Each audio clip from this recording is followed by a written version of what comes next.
Ayam negeri sama ayam kampung umurnya panjangan mana? Ayam kampung. Tahu rahasianya? Kenapa ayam kampung umurnya panjang, harganya mahal, apalagi mau lebaran? Betul? Karena rahasianya adalah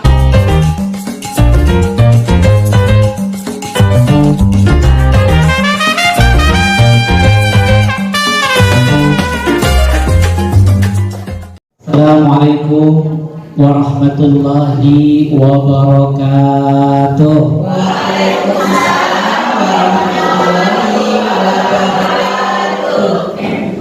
Bismillahirrahmanirrahim. Alhamdulillahirabbil alamin. Wassalatu wassalamu ala sayyidina Muhammadin wa ala alihi wa sahbihi ajma'in.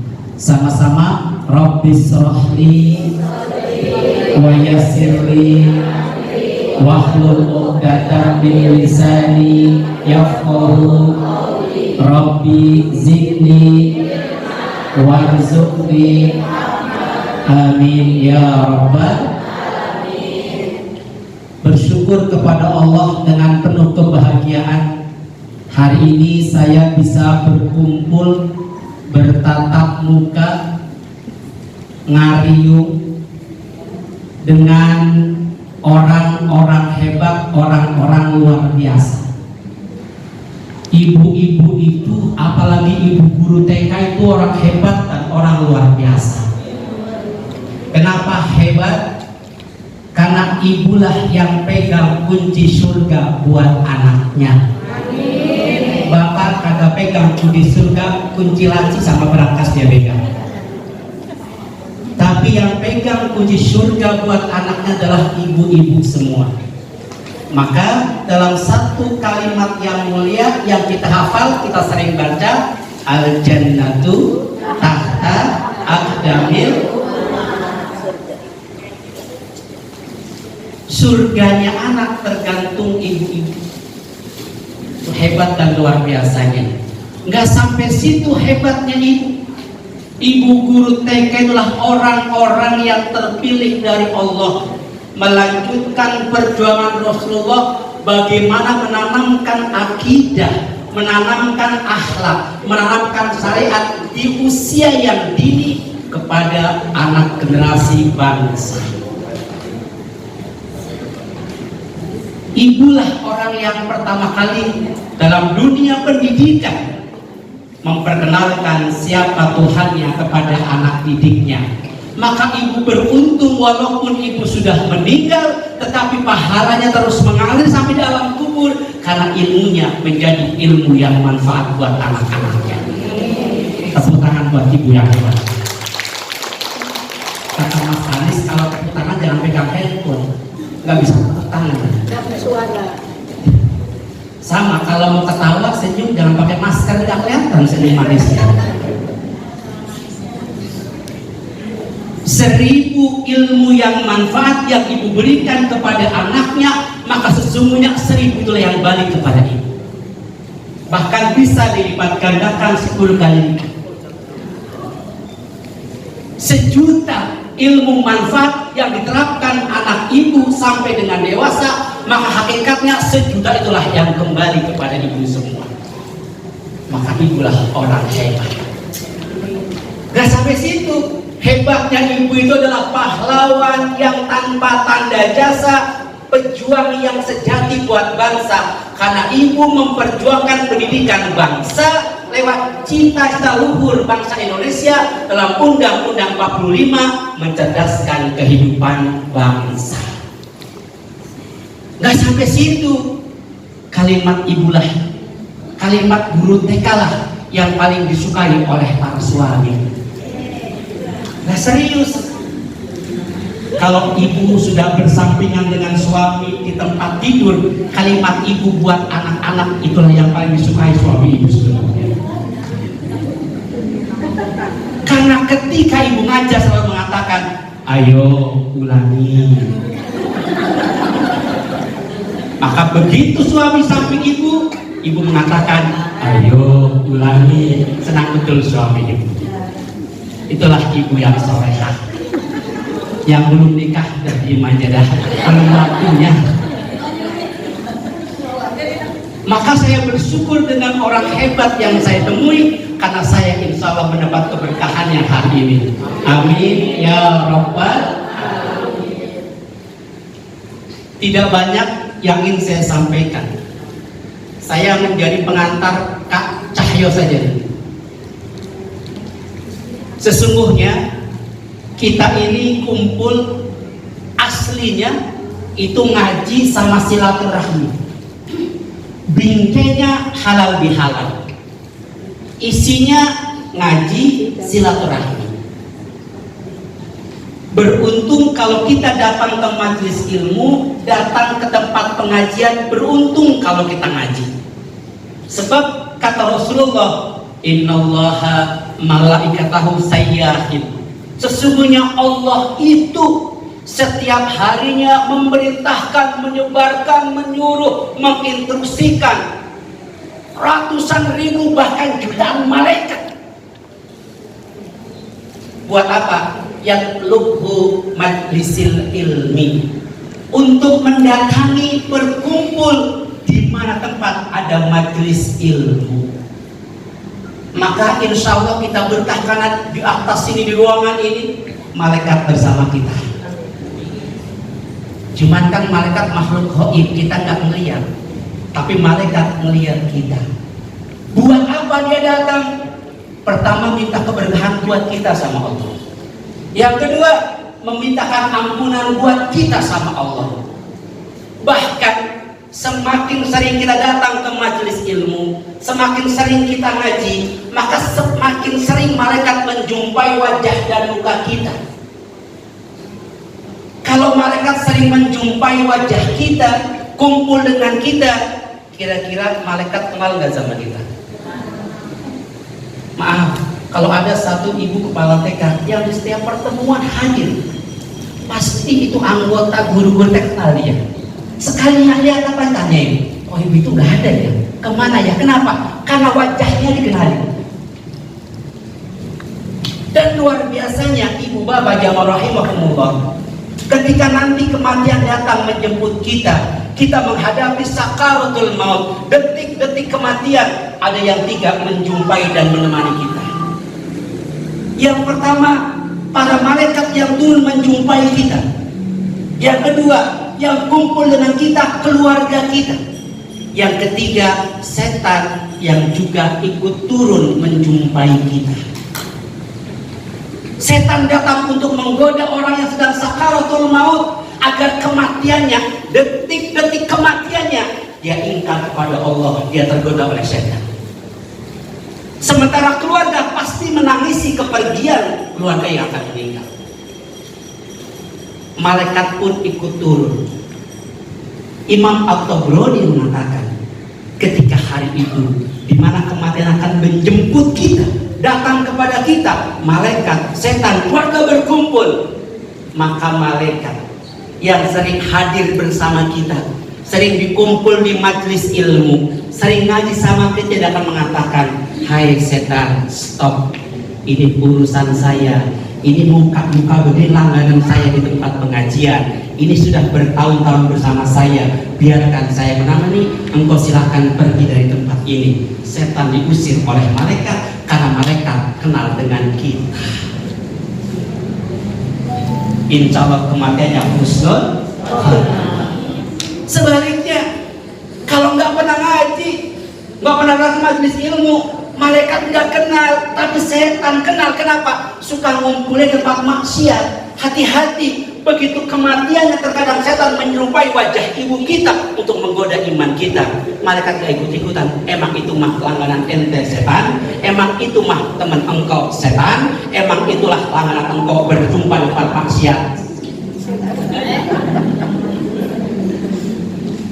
Maka kematiannya akan didampingi, diiringi oleh setan. Na'udzubillah min dzalik. Maka bersyukur kita datang di majelis ilmu dalam rangka halal bihalal. Yang kedua, silaturahmi. Kata Rasulullah SAW, man kana yuhibbu ayyub sato fi rizkihi wa yumsalahu fi atharihi falyasil rahimah. Kata baginda Rasulullah, siapa yang senang, siapa yang cinta, siapa yang suka Allah gampangkan rizkinya, Allah mudahkan urusannya, Allah panjangkan umurnya, falyasil rahimah, maka sering-sering silaturahmi. Dengan silaturahim Allah mudahkan rezeki kita, dengan silaturahim Allah mudahkan urusan kita, dengan silaturahim Allah panjangkan umur kita. Alhamdulillah. Bahasa gampangnya begini, Bu,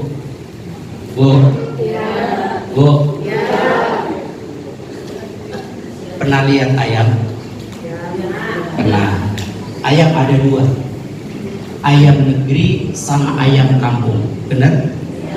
Saya tanya, ayam negeri sama ayam kampung harganya mahalan mana? Sering ke pasar tuh ya, punya ayam juga. Ayam negeri sama ayam kampung umurnya panjangan mana? Ayam kampung. Tahu rahasianya? Kenapa ayam kampung umurnya panjang, harganya mahal, apalagi mau lebaran? Betul? Karena rahasianya adalah ayam kampung suka silaturahmi. Sementara ayam negeri jarang silaturahmi, hidupnya cuma di kandang doang, nggak pernah kemana-mana. Ayam kampung pagi-pagi ngayong kemana-mana. Betul? Maka kalau ada guru TK dari pagi nggak pulang-pulang kemana-mana, model ayam. Sementara kalau ada guru TK nggak kemana-mana, rumah sekolah, arisan nggak ikut, ada pelatihan nggak ikut, halal bihalal kagak dateng, pengajian kagak dateng. Tipe guru TK ayam negeri, insya Allah umurnya pendek. Pertanyaannya, Bu jawab yang kompak, yang kencang. Senang yang panjang apa yang pendek? Umur. Dipikir ngomongin apa? Maksud saya senang umur yang panjang apa umur yang pendek? Falyasil rahimah, sering-sering silaturahmi. Di rumah suntuk, apalagi maaf suami nggak kerja, anak tugas banyak, sementara handphone kuota habis. Anaknya nggak satu, anaknya tiga. Emaknya ngajar, handphonenya cuma satu, itu pun nyicil belum.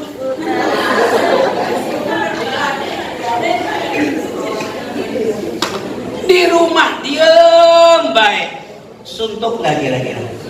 Suntuk, nggak bisa kesenyum, nggak bisa ketawa. Tapi begitu datang halal bihalal, masya Allah, rizki Allah mudahin. Udah makan lemper, betul? Udah makan kacang, udah makan bolu, udah makan pastel. Kok Ustadz tahu? Udah dikasih duluan. Di rumah belum tentu dapat kayak gitu. Ketemu teman halal bihalal silaturahmi, bisa ketawa, bisa tersenyum, jadi awet muda. Kenapa? Saraf-sarafnya ikut bergerak menjadi awet muda, orang yang banyak tersenyum, banyak ketawa. Betul? Apalagi ibu-ibu. Bu, maaf ibu, ada seorang peneliti tahun 2012an dia meneliti, namanya Borneo Segal. Dia meneliti dua kelompok laki-laki. Kelompok yang satu itu satu kelompok yang setiap kalau mau berangkat kerja selalu dicium sama istrinya. Satu kelompok lagi yang dia survei adalah kelompok suami yang kalau pulang kerja nggak pernah dicium sama istrinya. Apa hasil surveinya? Dalam jurnalnya dia katakan, ternyata yang banyak kecelakaan itu adalah suami yang kalau berangkat kerja nggak dicium sama istrinya. Itu hasil survei. Artinya apa? Keterangan suami adalah tergantung bagaimana ibu. Bahkan dalam penelitiannya, seorang anak yang setiap mau berangkat ke sekolah selalu dicium sama ibunya, ternyata anaknya itu lebih cenderung cerdas, nggak stres, dan lebih nurut di sekolahnya daripada anak yang berangkat ke sekolah diantar oleh pembantunya, nggak ngeliat mamahnya, nggak lihat wajah ibunya, nggak pernah dapat cium tangan dari ibunya. Itu hasil survei. Saya nggak tahu ibu tipe yang mana, melepas suami dengan cium atau dengan bau dapurnya di daster ibu. Melepas cium kepada anaknya berangkat sekolah atau dengan bentakan. Berangkat, jangan nakal, nurut sama guru. Kalau nggak nurut, masukin pesantren. Berangkat, Sob. Ada ibu yang begitu? Ada. Sampai sekolah ini anak maaf.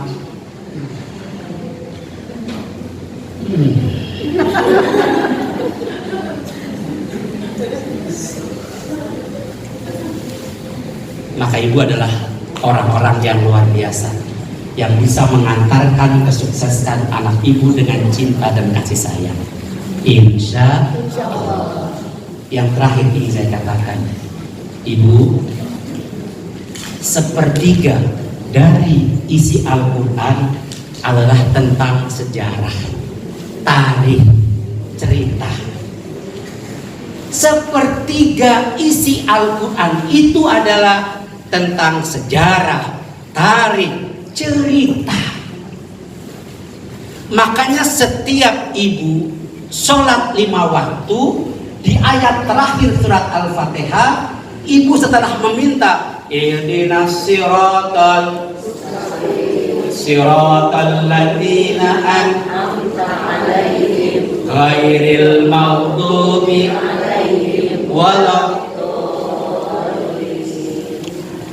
Ayat ke-6 ibu minta, ya Allah, tunjukkan kami semua ke jalan yang lurus, orang-orang yang istiqomah, orang-orang yang jejak, orang-orang yang tidak mencela-mencela, orang yang tidak pelin-pelan, tetap dalam jalur garis Allah. Ibu minta ketika sholat. Pertanyaannya, mencontoh siapa? Ibu minta jalan yang lurus, maka ayat 7-nya Allah sampaikan lewat ayat yang terakhir dalam surat Al-Fatihah. Jalan yang lurus itu adalah jalan yang ditempuh oleh orang-orang yang aku berikan nikmat, kata Allah. Siapa? Para nabi, para rasul, para sahabat, tabi'in, para orang-orang soleh.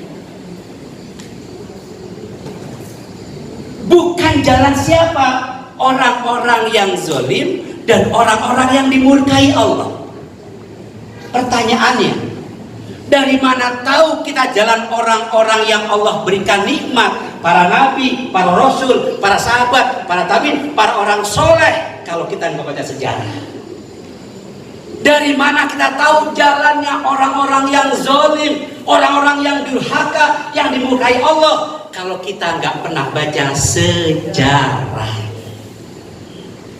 Maaf, di antara yang hadir, jujur, ada yang memberikan nama anaknya begitu lahir, ngundang tamu, ngundang teman-teman guru, dikasih nama Fir'aun. Ada? Pengawas mungkin?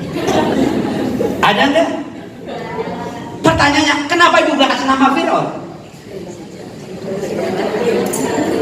Karena ibu tahu siapa Fir'aun. Dari mana ibu tahu tentang Fir'aun? Seumur hidup saya nggak pernah dapat undangan akikah. Saya baca terlahir anak saya yang kami nama Korun. Ada? Kasih nama Abu Lahab, Abu Jahal. Nggak ada. Kenapa? Karena dia tahu siapa Abu Lahab, Abu Jahal, Korun, karena dia baca sejarah. Tapi dikasih nama Muhammad, ada? Idris, Luqmanul Hakim, banyak sekali. Kok senang dengan nama itu? Karena ibu tahu itulah orang-orang yang punya track record sejarah hidup yang luar biasa. Maka berharap anak ibu sejarah hidupnya seperti nama orang-orang soleh tersebut. Pertanyaannya, dari mana tahunya? Sejarah. Maaf, seribu maaf. Anak-anak dulu bahla itu takut mencuri. Dia takut mencuri. Kenapa? Karena terbangun mindset dari dirinya, dia nggak mau sama dengan si kancil. Betul? Ibu ngalamin, ibunya ibu cerita tentang si kancil. Ibu pernah ngalamin? Saya sering. Kalau mau tidur tuh ibu saya sering cerita. Dan lewat cerita itulah termindset satu akhlak. Takut mencuri. Kenapa? Nggak mau celaka kayak si kancil. Nggak mau dipermalukan kayak si kancil. Dari mana si anak ini tahu? Dapat cerita dari orang tuanya. Itu ibu zaman dulu. Zaman sekarang itu anak tidur, ibunya pegang handphone. Bahkan sebelahan sama anaknya, dua-duanya pegang handphone. Yang anaknya main Mobile Legend, emaknya lihat tayangan yang sudah berlalu dari Ikatan Cinta. Terkadang anaknya bukan tidur dengan cerita bersejarah, cerita berhikmah dari orang tuanya, tapi dua-duanya asik. Ya, itu si Elsa kurang ajar ya. Baru keluar penjara masih aja ngelaporin si Andin. Kau usah tahu, ya gue juga.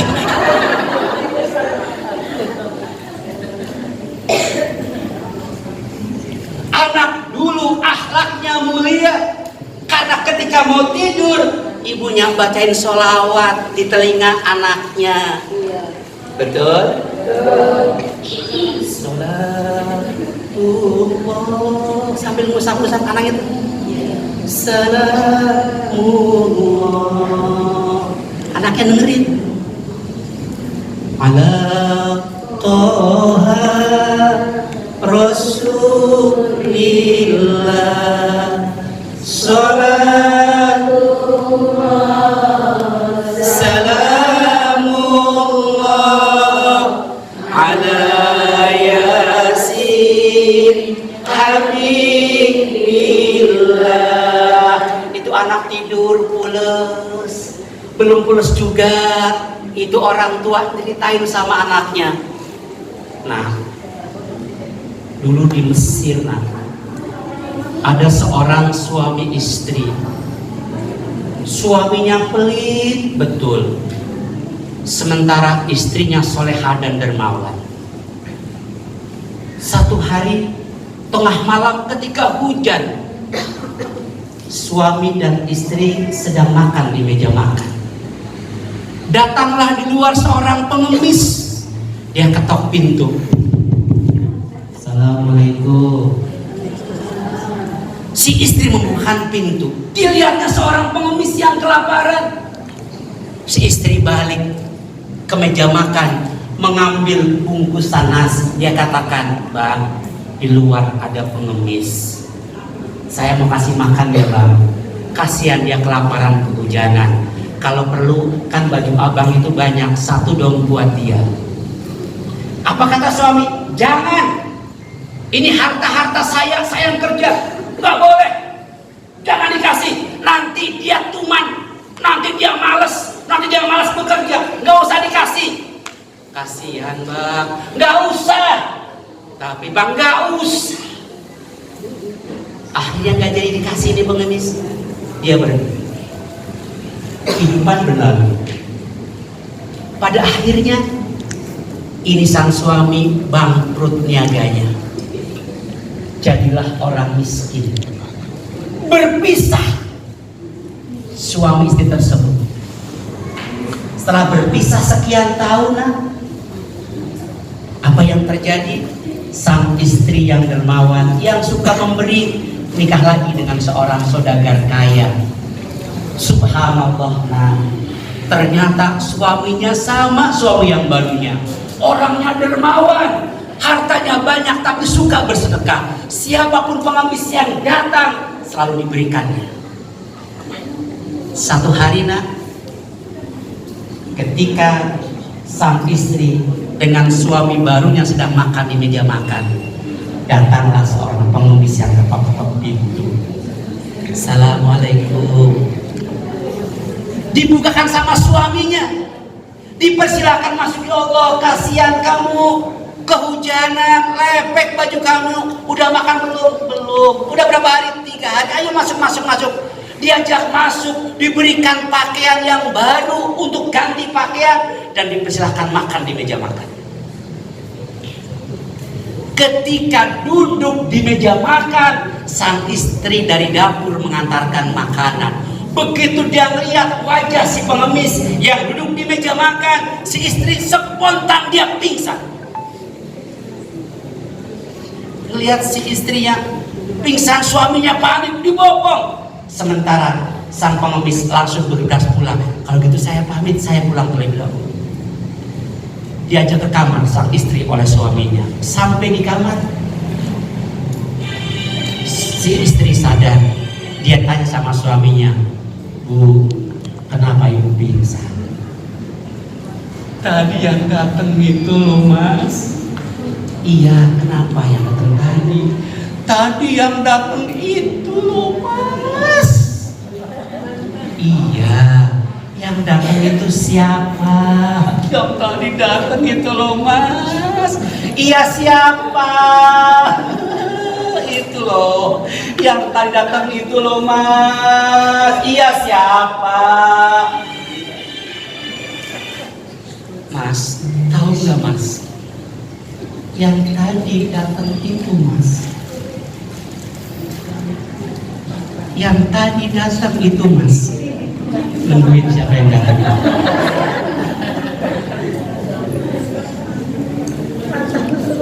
Yang datang itu adalah, Mas, mantan suamiku dulu. Apa kata suami barunya? "Bu, tahukah kamu siapa pengemis yang dulu datang diusir oleh suami ibu? Itulah saya."